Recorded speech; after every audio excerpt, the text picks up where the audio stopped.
Chapter 3, The Long Rifle. Every evening before he began to tell stories, Pa made the bullets for his next day's hunting.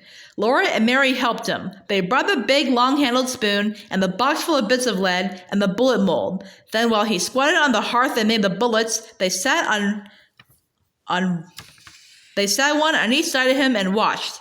First he melted the bits of lead in the big spoon held in the coals. When the lead was melted, he poured it carefully from the spoon into the little hole in the bullet mold. He waited a minute. Then he opened the mold, and out dropped a bright new bullet onto the hearth. The bullet was too hot to touch, but it shone so temptingly that sometimes Laura or Mary could not help touching it. Then they burned their fingers, but they did not say anything because Pa had told them never to touch a new bullet. If they burned their fingers, that was their own fault. They should have minded him. So they put their fingers in their mouths to cool them and watched Pa make more bullets. There would be a shining pile of them on the hearth before Pa stopped. He let them cool, then with his jackknife he trimmed off the little lumps left by the hole in the mold. He gathered up the tiny shavings of lead and saved them carefully to melt again in the next time he made bullets. The finished bullets he put into his bullet pouch. This was a little bag which Ma had made beautifully of buckskin from a buck Pa had shot. After the bullets were made, Pa would take his guns out from the wall and clean it. Out in the snowy woods all day, it might have gathered a little dampness, and the inside of the barrel was sure to be dirty from powder smoke.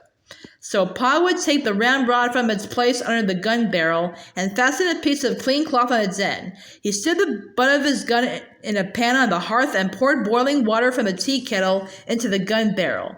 Then quickly, he dropped the ramrod in and rubbed it up and down, while the hot water, blackened with powder smoke, spurted out through the little hole on which the cap was placed when the gun was loaded. Pop kept pouring in more water and washing the gun barrel with the cloth on the ramrod until the water ran out clear. Then the gun was clean. The water must always be boiling so that the heated steel would dry instantly. Then Pa put a clean greased rag on the ramrod, and while the gun barrel was still hot,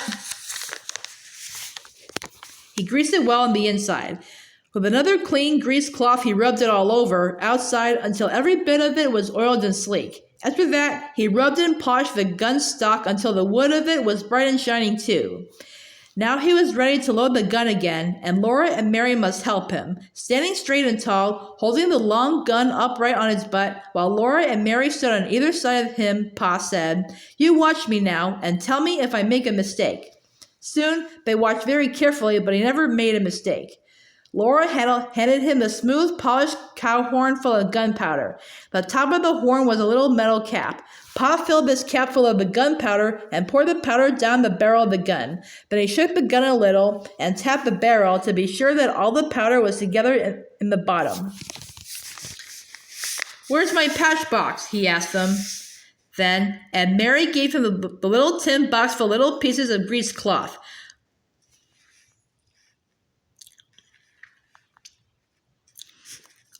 Pa laid one of these bits of greasy cloth over the muzzle of the gun, put one of the shiny new bullets on it, and with the ramrod he pushed the bullet and the cloth down the gun barrel. Then he pounded them tightly against the powder. When he hit them with the ramrod bounced up in the gun barrel, and Pa caught it and thrust it down again. He did this for a long time. Next, he put the ramrod back in its place against the gun barrel. Then, taking a box of caps from his pocket, he raised the hammer of the gun and slipped one of the little bright caps over the hollow pin that was under the hammer. He let the hammer down slowly and carefully. If it came down quickly, bang, the gun would go off. Now the gun was loaded, and Pa laid it on its hooks over the door. When Pa was at home, the gun always lay across those two wooden hooks above the door. Pa had whittled the hooks out of the green stick with his knife and had driven their straight ends deep into holes in the log. The hooked ends curved upward and held the gun securely. The gun was always loaded and always above the door so that Pa could get it quickly and easily any time he needed a gun. When Pa went into the big woods, he always made sure that the bullet pouch was full of bullets and that the tin patch box and the box of caps were with it in his pockets. The powder horn and a small sharp hatchet hung at his belt, and he carried the gun ready loaded on his shoulder. He always reloaded the gun as soon as he had fired it, for, he said, he did not want to meet trouble with an empty gun.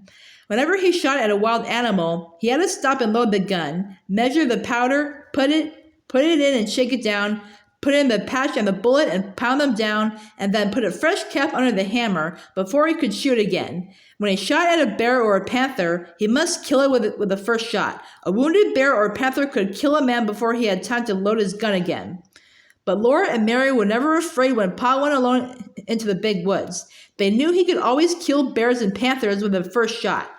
After the bullets were made and the gun was loaded, came storytelling time. Tell us about the voice in the woods, Laura would beg him. Pa crinkled his eyes at her. Oh no, he said. You don't want to hear about the time I was a naughty little boy. Oh yes, we do, Laura and Mary said. So Pa began.